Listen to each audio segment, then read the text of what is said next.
Well, it was a long journey. Obviously, born and raised in Israel, grew up into a family of, my brother played, my dad was a GM. You know, I did a lot of things on the way. I was an agent, I worked for a EuroLeague team. Eventually, I figured that what I want to do is be in the highest level of basketball, which is the NBA.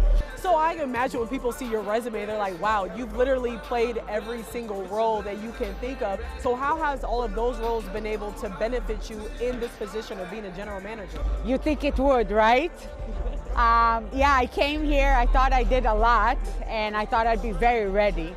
And my first year was a lot of ups and downs because the NBA is very different than anything else I did. And it's been a journey, but I think everything I went through till that point, to coming here, kind of prepared me to deal with all the adversity I had to deal with here. I know your dad shaped your, I don't want to say vision of basketball, but kind of introduced you to basketball first. How big was he for you in wanting to be a general manager, and what would you say were the biggest things that you learned from your father? My dad had great passion for two things, basketball and people. And what he did best is combine them.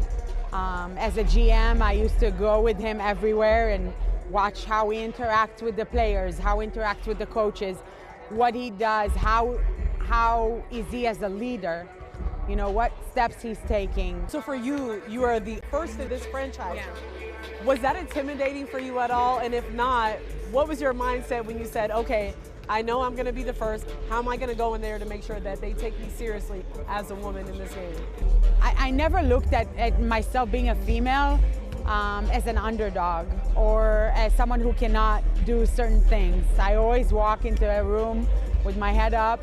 It's what you know, right?